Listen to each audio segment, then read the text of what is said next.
VTV news સાથે હું છું વૈભવી। સમાચારની શરૂઆત મહત્વપૂર્ણ સમાચારથી કરીએ તો સુરતના નાસરનગરમાં થયેલા ડિમોલિશન અંગે એક મોટો ઘટસ્ફોટ થયો છે। સસ્પેન્ડેડ એન્જિનિયર સુજલ પ્રજાપતિએ મ્યુનિસિપલ કમિશનર સામે હવે મોરચો માંડ્યો છે અને સુજલ પ્રજાપતિએ હાઈકોર્ટમાં એફિડેવિટ ફાઇલ કરી અને ભાંડો ફોડી નાખ્યો છે।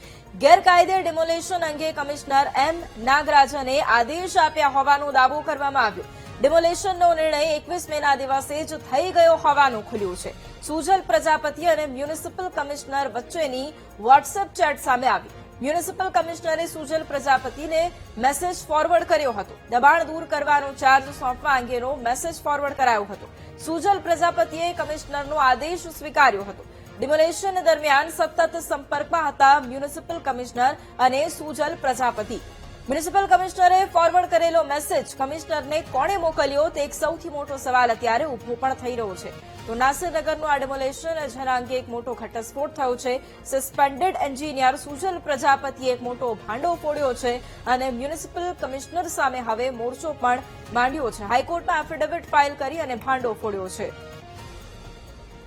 અને આજ મુદ્દે સંવાદદાતા ધ્રુવ ફોન લાઈન પર છે। ધ્રુવ, સુરતના નાસરનગરનું એ ડિમોલિશન જેમાં હવે એક મહત્વનો મુદ્દો સામે આવ્યો છે, જેમાં સુજલ પ્રજાપતિએ મ્યુનિસિપલ કમિશનરનું નામ આગળ ધર્યું છે। આ મુદ્દે શું જાણકારી? નગરનું જે રીતે ડિમોલિશન થયું છે ત્યારબાદ હવે એક પછી એક નવા ખુલાસા સામે આવી રહ્યા છે।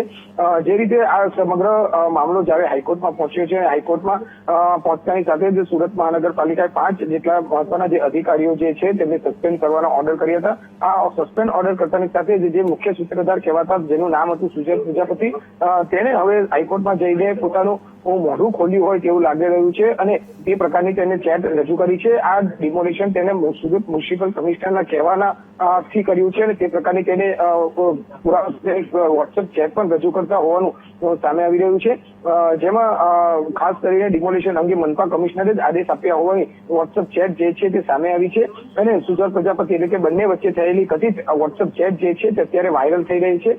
હવે આ ખરેખર ચેટ તે બંનેની વચ્ચેની છે કે નહીં તે એક તપાસનો વિષય છે, પરંતુ તેમાં કમિશનર જે છે તે સુજલ પ્રજાપતિને ફોરવર્ડેડ મેસેજ મોકલ્યો છે, જેમાં કામગીરી બને એટલી ઝડપે પૂર્ણ કરવા આદેશ કરાયો છે વોટ્સએપ ચેટમાં। એટલું જ નહીં, રિપ્લાયમાં સુજલ પ્રજાપતિએ ઓકે સર પણ કહે છે અને ડિમોલિશન પહેલા અને પછી કમિશનર જે છે તે સુજલ પ્રજાપતિ સતત સંપર્કમાં હોવાની ચેટમાં પણ જોવા મળી રહ્યું છે અને આ ફોરવર્ડેડ મેસેજ મોકલવામાં આવ્યો છે તે મેસેજ કમિશનરને કોણે કર્યો હતો તે પણ એક મોટો સવાલ ઉભો થઈ રહ્યો છે। હવે આ ચેટ કેટલી સાચી કેટલી ખોટી, જોકે હાલ તો આ ચેટ વાયરલ થઈ રહી છે અને આ ચેટ ક્યાંક હાઈકોર્ટમાં સુજલ પ્રજાપતિ દ્વારા આપવામાં આવેલા તેના વકીલ દ્વારા મૂકવામાં આવ્યું હોવાનું મનાઈ રહ્યું છે, પરંતુ એક પછી એક જે રીતે ખુલાસા થઈ રહ્યા છે ત્યારે હવે અધિકારીઓની સામે પડ્યા હોય તેવું લાગી રહ્યું છે। જી બિલકુલ, આભાર ધ્રુવ તમામ જાણકારી માટે।